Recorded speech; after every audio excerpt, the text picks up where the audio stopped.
श्याम सिंह, इनका सवाल है कि स्टैमरिंग की समस्या क्यों निर्माण होती है और ये समस्या स्पीच थेरेपी के द्वारा ठीक हो सकती है क्या। हकलाना है, स्टैमरिंग है, इसमें दो प्रकार। एक तो आप बात करते करते बीच में हकलाते हो, अटकते हो, आप ठीक ढंग से बोल नहीं पाते हो। और दूसरा ये भी है कि आपके कुछ शब्दों के या फिर कुछ अल्फ़ाबेट्स के उच्चार ठीक ढंग से नहीं निकलते। ये दोनों समस्याएं हो सकती है। अब इस समस्या के पीछे फिजिकल कारण भी हो सकता है। यानी जैसे कि आपके मुंह के, आपकी जीभ है, उसका जिस ढंग से आपको उपयोग करना होता है उसमें कुछ दिक्कतें आती है। तो जनरली ईएनटी सर्जन को या ईएनटी को ये बातें बताई जाती है। ये जो समस्याएं जिनको होती है स्टैमरिंग के, उनको तो बताया जाता है।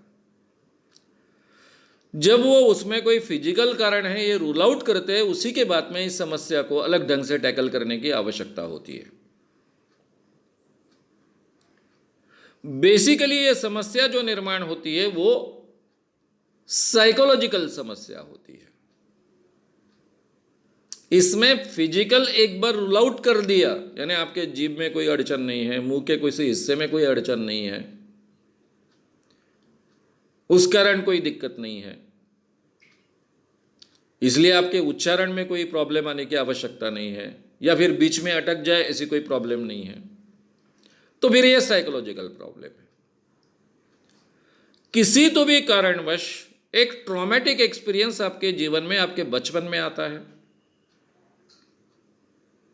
या फिर कोई ऐसा वाक्य हम बार बार सुनते हैं कि तुझे बोलना नहीं आता, चुप बैठ वहां, बीच में मत बोल। ऐसे भी वाक्य किसी भी लड़के पर, छोटे से बच्चे पर बहुत बुरे परिणाम कर जा सकते हैं। फिर वो कुछ तो भी बात कहना चाहता है, जिस पर बहुत प्रेम करता है, ऐसी माँ है, पिताजी है, कोई तो भी है, उनके सामने आता है।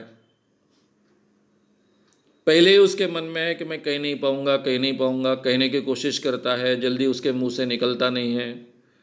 सामने की व्यक्ति जल्दी में होती है, चाहे पिताजी हो।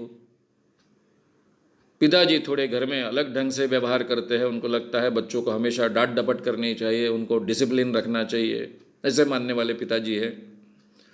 और ये बच्चा कुछ तो भी कहने की कोशिश कर रहा है, वो सुनना चाहते हैं, ये जल्दी बोल नहीं पा रहा है। ठीक है, तेरा हमेशा का है ऐसा, बाद में देखेंगे, जब समय मिलेगा तब देखूंगा, निकल जाते हैं। तो ये इसके लिए एक ट्रॉमेटिक एक्सपीरियंस बन जाता है। उसको लगता है मैं बोल ही नहीं पाऊंगा, कभी अपने आप को व्यक्त नहीं कर पाऊंगा, और इसलिए जब कभी वो बोलने की कोशिश किसी के साथ करता है तो हकलाता है, और आगे चलकर मैं हकलाऊंगा इस डर से वो हकलाते रहता है। ऐसा एक विशस सर्कल उसका क्रिएट होता है। इसलिए स्पीच थेरेपी में अगर साइकोलॉजिकल हिस्सा बहुत अच्छे ढंग से टैकल किया गया तो स्पीच थेरेपी का फायदा हो सकता है। लेकिन ये जो प्रॉब्लम्स है, इसमें साइकोलॉजिकल थेरेपिस्ट का ज्यादा अच्छा परिणाम मिलता है।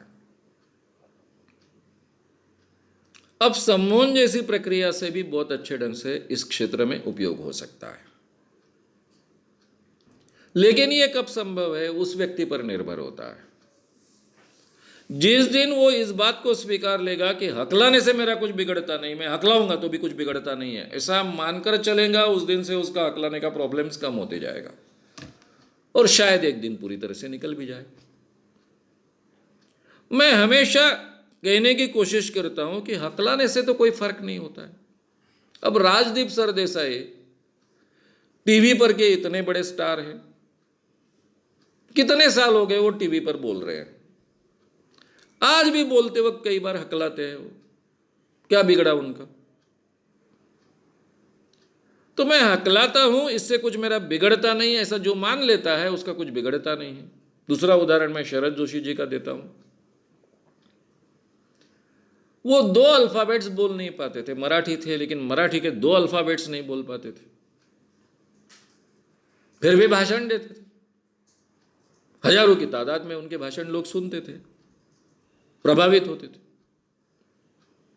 तो ये मानसिकता अगर आप डेवलप करें तो फिर वो प्रॉब्लम ज़्यादा बचता नहीं। हकलाना ये कोई प्रॉब्लम नहीं होता है, मैं हकलाऊंगा, लोग मुझे क्या समझेंगे, मुझे कमतर आंकेंगे, इस डर से ही ये प्रॉब्लम ज़्यादा क्रिएट होता है। इसलिए हकलाने का प्रॉब्लम कम करने के लिए कॉन्फिडेंस बढ़ना और साइकोलॉजिकल ट्रीटमेंट की आवश्यकता होती है। वो चाहे सेल्फ ट्रीटमेंट हो, चाहे हेट्रो ट्रीटमेंट हो, तो उसका ज़्यादा उपयोग होता है। और स्पीच थेरेपी में साइकोलॉजिकल ट्रीटमेंट का हिस्सा होता है, होना ही चाहिए, तो उसका डेफिनेटली फ़ायदा मिल सकता है। अगर आपको ये वीडियो पसंद आया हो तो उसे ज़रूर लाइक करें, लोगों में ये अवेयरनेस फैलाने में हमारी मदद करें। वीडियो को ज़रूर शेयर भी करें। तो हमारे YouTube चैनल श्याम मानव को विज़िट करें। ऐसे सारे वीडियोस का आनंद लेने के लिए हमारे चैनल को सब्सक्राइब करें। उसके लिए सब्सक्राइब बटन दबाएं। नए वीडियोस का नोटिफिकेशन पाने के लिए बेल आइकन दबाएं।